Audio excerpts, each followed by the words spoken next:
Hoy nos vamos a sumergir en las páginas de un libro con un título que, la verdad, es toda una declaración de intenciones. Sí, es de esos que no puedes evitar leer. Totalmente. Se llama El bosón de Higgs no te va a hacer la cama.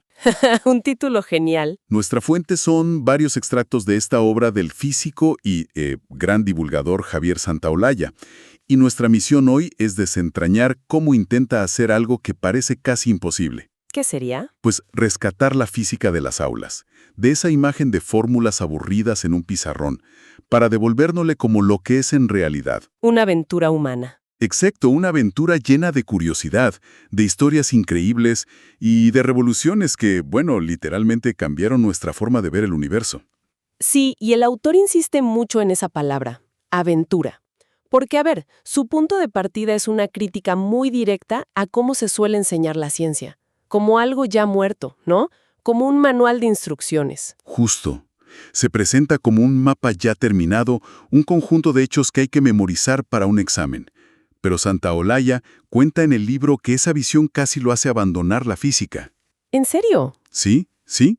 Él dice que se enamoró de la ciencia no en clase, sino leyendo libros de divulgación que le mostraron primero la magia, el asombro, el misterio. Claro. Y solo después. Y solo después, las ecuaciones que intentaban darle sentido. Esa es la perspectiva que él trata de transmitir, la del explorador en un territorio desconocido. Y para ilustrar ese punto, arranca con una imagen que creo que a muchos nos va a sonar. El problema del bloque que cae por un plano inclinado. El clásico de todos los exámenes. Pero él hace la pregunta que ningún profesor hace.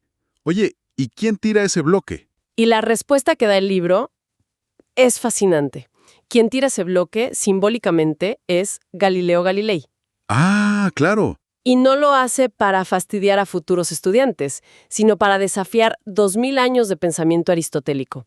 Y sin saberlo, fundar la ciencia moderna. Aquí es donde la historia se pone realmente interesante, porque nos obliga a viajar en el tiempo. Antes de Galileo, la forma de entender la naturaleza era, básicamente sentarse a pensar.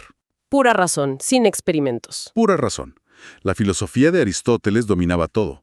Se creía que el universo seguía unas reglas lógicas, perfectas, y que la razón humana era la única herramienta para descubrirlas. Y la experimentación. La experimentación, eso de ensuciarse las manos midiendo cosas, era visto como algo secundario, casi vulgar, un trabajo para artesanos, no para pensadores. O sea que la idea era que si tu lógica era impecable, la conclusión tenía que ser cierta. Punto.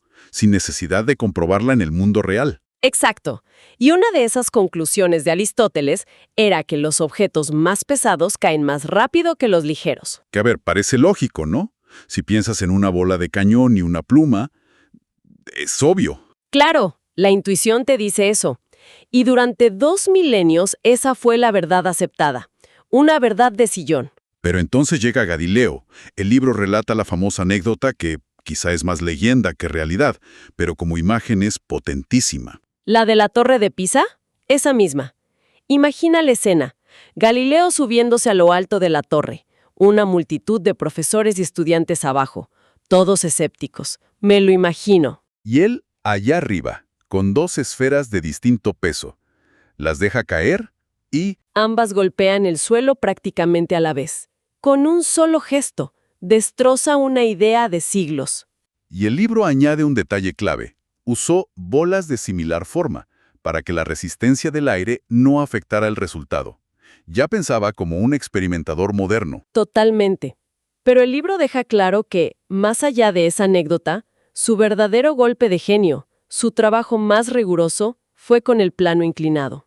Sí, ahí es donde se ve al detective de la naturaleza en acción, porque tenía un problema técnico gigantesco. Un problema que hoy nos parece trivial. No tenía un cronómetro. En el siglo XVII no existían relojes de precisión.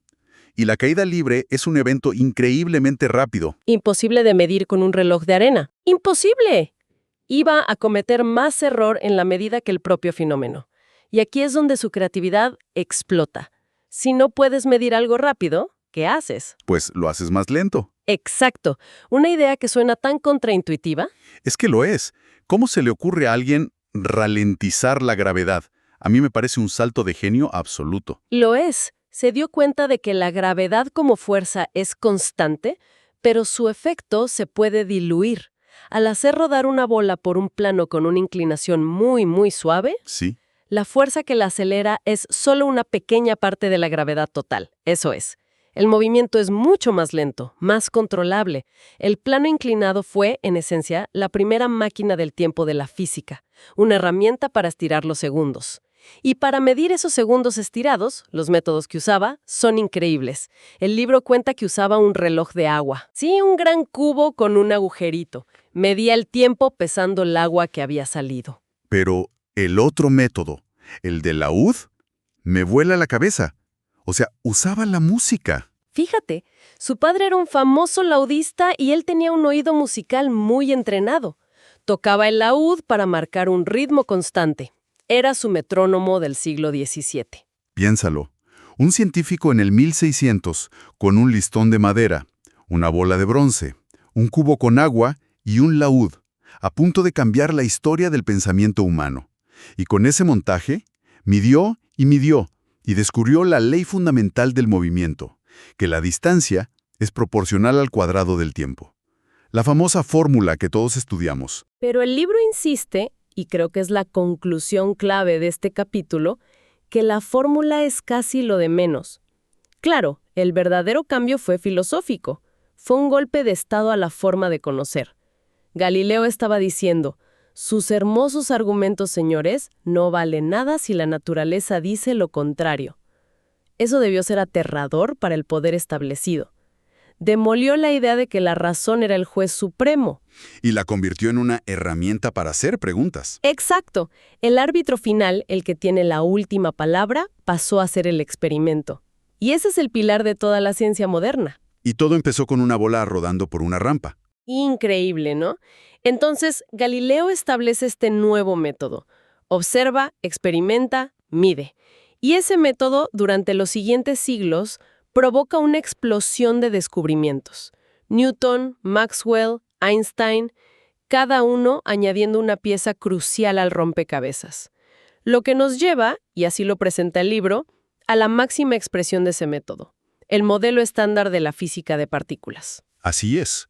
El libro lo describe como la teoría científica más exitosa y precisa de la historia, y muestra su esencia en una sola ecuación, el lagrangiano del modelo estándar. Que es una línea de símbolos que a primera vista intimida muchísimo. Sí, parece increíblemente compleja, Sí. pero su contenido es asombroso. ¿Hay alguna forma de entender su estructura sin ser un físico teórico?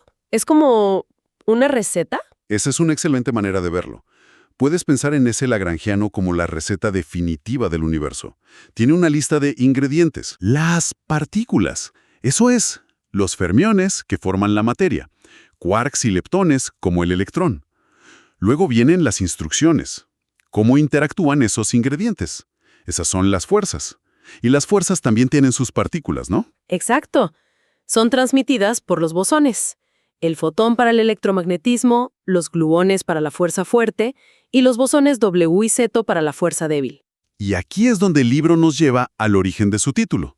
Porque durante décadas, esta receta tan perfecta tenía un problema enorme. Sí, funcionaba de maravilla en los cálculos, pero predecía que todas las partículas fundamentales no deberían tener masa. Lo cual es obviamente falso. Un electrón tiene masa. Claro. Así que faltaba un ingrediente crucial, uno que le daba sentido a todo lo demás, el bosón de Higgs. Y de ahí la pregunta del libro, si es tan importante, ¿para qué sirve mi vida diaria? Porque la cama desde luego no me la va a hacer. Exacto. Exacto. Es la pregunta del millón. ¿Cuál es la utilidad práctica de este conocimiento tan abstracto?